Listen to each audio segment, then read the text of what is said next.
Good evening, everyone. My name is Christina Barbato, and together with Dr. Paul Spagnuolo of the University of Guelph, we co-founded SP Nutraceuticals. Our company creates novel, science-based natural health products that target specific health conditions. The first problem we're solving is a big one. Nearly 1/3 of the world's population is set to be overweight or obese by 2025. Our first product addresses one of the major underlying conditions causing weight gain and preventing weight loss, and that is prediabetes. Avo B targets that malfunctioning insulin and gets the body's metabolism working effectively again. Avo B is a powerful molecule found in avocados. Dr. Spagnuolo has been studying it for more than 5 years and understands how and why it works.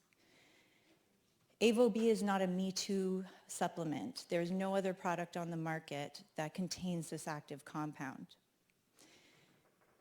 Our company is uniquely positioned to deliver this product because Avo B is not found in all avocado or avocado pulp powders. We have the only known method of detecting and standardizing the dose of this compound, and that is our patentable trade secret. And just going back to that market size again, of those people who are overweight or obese, more than 50% will suffer from prediabetes. That translates into 1 in 3 people in North America today. The BCC research, market research on what people spend on natural health products specifically, our product would encompass the $18 billion diabetes market, the $51 billion weight management market, and a portion of that $49 billion wellness market. We have Health Canada and FDA approval. That means that we have a license to sell our product in both Canada and the United States. In both countries, our approved health claims are supports healthy glucose metabolism, maintains normal blood glucose levels, helps the body to metabolize carbohydrates, fats, and nutrients. We have many more approved health claims, but these are the ones we were choosing to focus on. In terms of competition, there are other products out there that have similar health claims. None of them have our active compound, and few of them have the kind of scientific validation that our product has. You'll see a mock-up of our product on the other side there. It is in powder form, and 1 scoop would be added to a milk alternative, or smoothie. In terms of next steps, we are currently securing our supply chain, our back-end supply chain. We are de-risking it by finding multiple sources of our ingredient. We are finalizing our business plan, and we're building a team and a go-to-market strategy. Avo B is the first product in a pipeline of products for SP Nutraceuticals. Each of these products is novel. Each of them targets a specific health condition, and they are all in various levels of development. A little bit more about our team. Dr. Paul Spagnuolo discovered Avo B, first of all, has been studying it for more than 5 years. He has 2 international awards for excellence in his research and has raised over $1 million in funding for his projects. He is known in the academic community as the Avocado Man.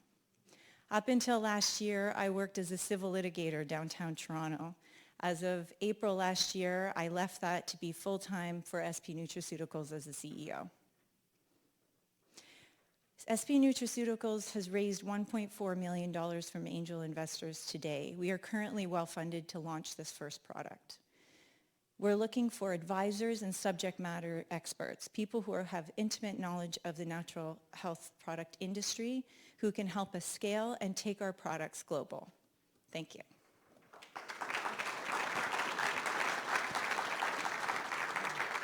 And now over to the judges for 5 minutes of questions. Can you talk a little bit about your revenue forecasts? Yes.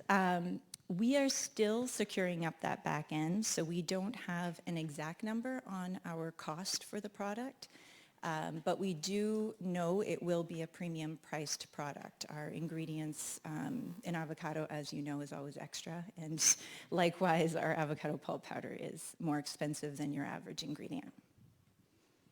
When do you expect to go to market, to be So- ready?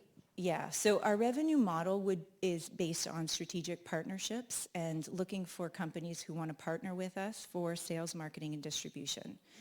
And so the revenue would come from licensing agreements, and we hope to have a partner set up for this product by the end of the year. There's been some big supply issues with avocados as of late. Do you see any problems sort of securing the product necessary in the future?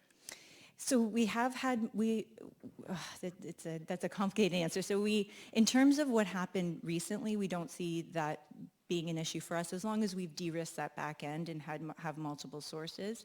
For us, we do have the extra step of testing each lot of avocado powder to make sure that our compound is there, because it is not found in all avocados or avocado powders, and so we do need to have a constant testing happening to make sure that our compound is present. So you have to get to the powder stage before you can test to make sure that it's what you want? Our sources are, we are ordering the powder in. Okay. Yeah, we're not working You're not with creating a farm. the powder. No. Okay. No. Yeah. Okay. In a marketplace saturated with magic elixirs and the such, how do you guys plan to differentiate yourselves? A couple of things. Education and market position would be our two major focuses. So we have developed this product, but we're also continuing to develop the product we're going to be doing a phase 2 efficacy study. And our hope is that eventually we will be recommended by doctors. So in the beginning phases of going in, our positioning is going to be important, where we choose to sell the product, as well as how are we going to get the education to the customers so that they understand the science behind our products. So just a follow-up question to Shelley's. So it's not found this compound is not found in all avocados. You're not making the powder. You have a test that tests for the compound. Yes. So that to me is even more of a supply chain issue. And then what quantity of the compound needs to be in the powder in order to have these potential effects?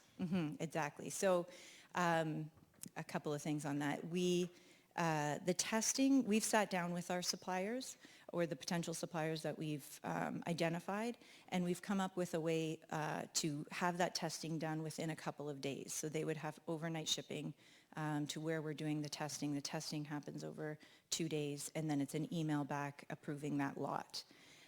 What we have found, because we've now tested multiple lots, is within one supplier, there isn't much difference between how much of the compound is in each lot. That's pretty standard. So it's really just making sure that our compound is in there, and even the differentiation between the two suppliers, it's basically the same. There's not a dramatic difference in how much the compound is in there.